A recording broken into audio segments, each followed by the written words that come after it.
कैसे हैं? I hope आप सब अच्छे होंगे। आज हम बात करेंगे फार्मास्यूटिकल इन ऑर्गेनिक केमिस्ट्री की। ओके फ्रेंड, आज हम बात करने वाले हैं फार्मास्यूटिकल इन ऑर्गेनिक केमिस्ट्री की, जो कि आपके बी फॉर्म फर्स्ट सेमेस्टर में है।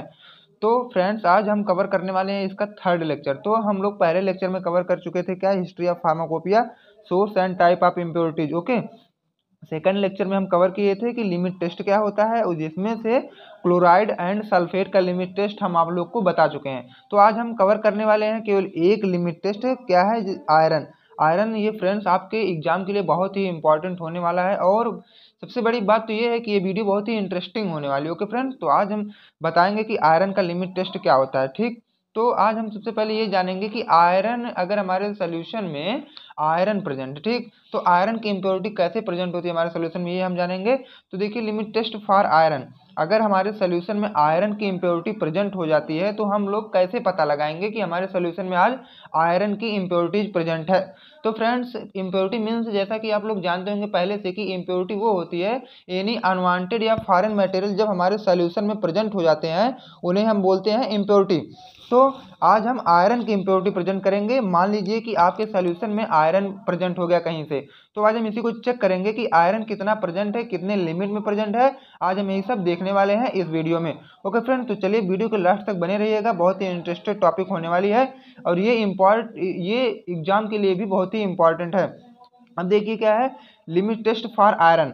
लिमिट, सबसे पहले हम इसका क्या है, प्रिंसिपल की बात करेंगे। Okay friend, limit test of iron is based on the reaction of iron in, अब देखिए ये किस पे बेस्ड करता है, reaction of iron in ammoniacal solutions with thioglycolic acid in the presence of citric acid to form iron thioglycolate complex which is purple in colour. देखिए ये क्या है, आपका एक प्रिंसिपल है, ठीक, जिसपे ये पूरा बेस्ड होता है। अगर आपको इतना बड़ा नहीं याद हो रहा है तो आप एक छोटा सा याद कर लीजिए, जो कि सबके लिए कॉमन होता है। Limit test of iron is based on the comparison method of standard and test solution, जो कि किस पे बेस्ड होता है, हमारे टेस्ट सोल्यूशन और स्टैंडर्ड पे दोनों ये बेस्ड होता है। आप इसको भी याद कर सकते हैं, जो कि आप नॉर्मल है, बाकी ऊपर वाला तो एक अच्छा, अगर आप ऊपर वाला याद करेंगे बहुत ही बेटर होने वाला, आप टोटल का टोटल नंबर आप गेन कर सकते हैं, पा सकते हैं। तो चलिए हम लोग देखने वाले हैं कि लिमिट टेस्ट ऑफ आयरन क्या होता है, कैसे इसमें क्या किया गया है। सबसे पहले हम जानेंगे रिएक्शन क्या होता है, कि प्रिंसिपल में ही इन्वॉल्व होता है आपका रिएक्शन। प्रिंसिपल की अब तक ये चली आपकी थ्योरी, अब चलेगा रिएक्शन क्या होता है। तो चलिए हम रिएक्शन बहुत ही ध्यान से देखेंगे यहाँ। अब देखिए यहाँ आयरन जो प्रेजेंट है आपके, वो फेरिक या फेरस फॉर्म में होंगे। अगर आपके अगर आपके फेरिक फॉर्म में प्रेजेंट हो तो Fe पे यही 3 चार्ज लग जाए, क्या है, 3 प्लस रहेंगे। बट हमारा यहाँ किस में प्रेजेंट है, फेरस में। तो अगर ये देख लीजिए आपका फेरिक फॉर्म में होता ना, तो ये रिड्यूस करके तब भी हम ला के इसको इसमें करते, फेरस आयन में ही करते या फेरस फॉर्म में ही करते। तो चलिए देखते हैं, इसके पहले हम पढ़ चुके हैं कि limit test of iron is based on the reaction of iron in ammoniacal solution. तो देखिए हम किसके प्रेजेंट में कराएंगे, अमोनिया के प्रेजेंट में कराएंगे, कि इसलिए कि हमारा जो पूरा रिएक्शन का सोल्यूशन हो क्या, अमोनिकल हो जाए विथ थायोग्लाइकोलिक एसिड। अब देखिए यहाँ क्या आपका प्रेजेंट है, थायोग्लाइकोलिक एसिड के साथ कराएंगे। ओके फ्रेंड, अब किसके साथ, ये थायोग्लाइकोलिक रहेंगे और आपके फेरस आयन दोनों प्रेजेंट रहेंगे। उसके बाद साइट्रिक एसिड और अमोनिकल सोल्यूशन दोनों के प्रेजेंट में होगा, तब बनेगा आपका फेरस थायोग्लाइकोलेट का कॉम्प्लेक्स, जो कि चिलेट फॉर्म में होता है, और जिसका कलर क्या होता है फ्रेंड, पर्पल होता है या रेडिश ब्राउन भी होता है। ओके, शायद आप लोग इतना समझ चुके होंगे। अब हम चलते हैं अपना रिएजेंट का रोल क्या होता है। जो जो हम रिएजेंट यहाँ यूज किए थे ना, जैसे साइट्रिक एसिड है, अमोनिया है, ये सब थायोग्लाइकोलिक एसिड है, ये सब किस लिए हम यूज किए हैं, क्यों आए हमारे लिमिट टेस्ट में, हम इसको देखेंगे कि ये रिएजेंट किस लिए या क्यों यूज होते हैं, अब हम इसको देखेंगे। तो चलिए फ्रेंड्स, हम देखते हैं क्या होता है, रिएजेंट का रोल क्या होता है। रिएजेंट का मेन रोल होता है हमारे लिमिट टेस्ट में, जैसे थायोग्लाइकोलिक एसिड है।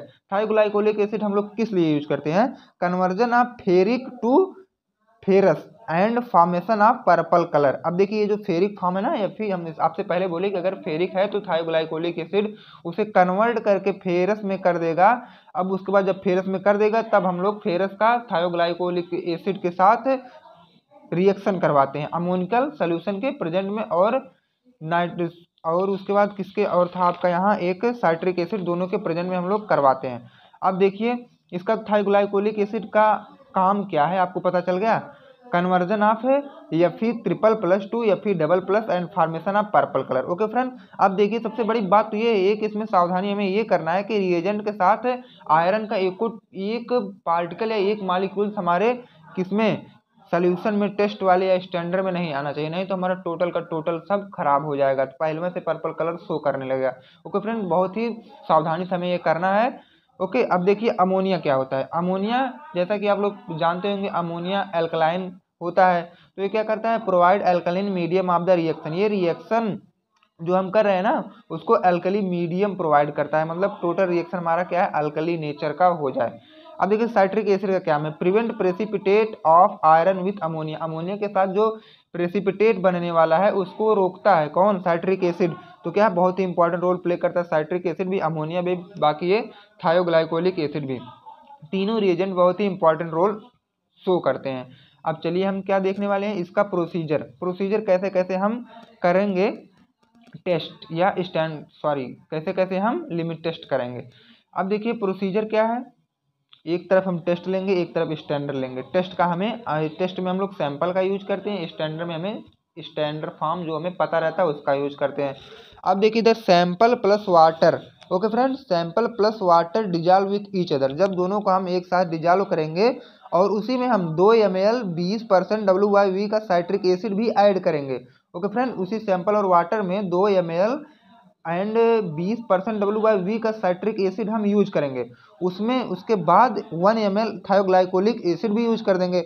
उसके बाद हम उसमें NH3 ऐड करेंगे। जब तक हमारा सोल्यूशन अल्कली नहीं हो जाता है तब तक हम NH3 का एडिशन करते रहेंगे। उसके बाद ऐड करके हम लोग डिस्टिल्ड वाटर लेंगे, जिससे 50 ml उसका टोटल का वॉल्यूम बना लेंगे 50 ml।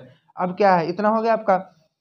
उसके बाद ये देखिए स्टैंडर्ड में क्या किया गया है, 2 ml of standard of iron solution. 2 ml iron solution का हम लोग स्टैंडर्ड लेंगे। उसके बाद 40 ml उसमें डिस्टिल्ड वाटर ऐड करेंगे। जब 40 ml डिस्टिल्ड वाटर ऐड करेंगे उसके बाद उसमें 2 ml 20% WYV का साइट्रिक एसिड ऐड कर देंगे। अब क्या है, उसमें भी 1 ml थायोग्लाइकोलिक एसिड ऐड कर देंगे। तब जाके इसमें NH3 का सोल्यूशन डालेंगे। जब तक कि वह हमारा पूरा रिएक्शन अल्कली नहीं हो जाता तब तक हम उसको NH3 डालते रहेंगे। उसके बाद डिस्टिल्ड वाटर लेके पूरे को हम क्या है 50 ml बना देंगे। ओके फ्रेंड, अब दोनों को टेस्ट और स्टैंडर्ड को जब 50 ml बना चुके हैं तो हम लोग उसको बगल में साइड में या स्टैंड पे 5-10 जिसका जितना भी होगा उतना मिनट के लिए हम लोग स्टैंड पे रख देंगे, उसको होल्ड कर देंगे। होल्ड किस लिए किया जाता है कि तब तक वो कलर अपना शो कर ले। जब तक कलर नहीं शो कर पाएगा तब तक हम टेस्ट और स्टैंडर्ड का पता नहीं लगा पाएंगे, और जब तक अब कलर शो करेगा तभी हमारा ऑब्जर्वेशन या रिजल्ट आ सकता है। ओके फ्रेंड, तो हम लोग 5 या 10 मिनट के लिए उसे स्टैंड पे या अपने अगल बगल कहीं भी रख सकते हैं। तो ये अब चलिए हम इसका रिजल्ट देखते हैं, ऑब्जर्वेशन कैसे हुआ, क्या रिजल्ट आया। जो हम लोग इतना काम किए ना उसका रिजल्ट भी जब आता है तो बड़ी खुशी होती है। तो चलिए देखते हैं कि रिजल्ट क्या आया है। रिजल्ट इसमें यही आया है आपका, if the purple colour of test solution is less than purple colour of standard solution. जो स्टैंडर्ड सोल्यूशन हम लोग ले रहे हैं ना, अगर उससे पर्पल कलर जो हमारा शो कर रहा है टेस्ट वाला, अगर उससे क्या है कम करे, ठीक, पर्पल कलर जो शो कर रहा है या तो उससे कम करे या तो उसके बराबर ही शो करे स्टैंडर्ड से, या तो कम करे या तो स्टैंडर्ड के बराबर ही शो करे, तब क्या है हमारा टेस्ट पास है, अदरवाइज हमारा टेस्ट फेल है। क्या करेगा, हम ऑब्जर्वेशन में सीधी बात ये जान लीजिए, ऑब्जर्वेशन इसको आप ऑब्जर्वेशन बोल सकते हैं या तो रिजल्ट बोल सकते हैं। तो इसमें सीधी बात ये जान लीजिए कि जो हमारा स्टैंडर्ड है हमें स्टैंडर्ड से ही कंपेयर करना है। तो अगर हमारा जो टेस्ट वाला है तो अगर पर्पल कलर शो कर रहा है तो पर्पल कलर वो जब शो कर रहा है तो हम लोग स्टैंडर्ड से उसका कंपेयर करेंगे। तो हमारे स्टैंडर्ड से अगर वो टेस्ट वाला जो है कितना शो करेगा, अगर टेस्ट वाला आपका कम शो कर रहा है स्टैंडर्ड से कम या तो उसके बराबर, तो हमारा क्या है रिजल्ट पास है, अदरवाइज हमारा रिजल्ट फेल हो सकता है। ओके फ्रेंड, तो उम्मीद है कि आप लोग इस वीडियो को समझ चुके होंगे क्योंकि मैं बहुत ही आसान लैंग्वेज बताया हूं। अगर आप लोग चैनल पर नए हो तो प्लीज़ सब्सक्राइब कर लीजिए ताकि पहली वीडियो आप ही तक पहुंचे।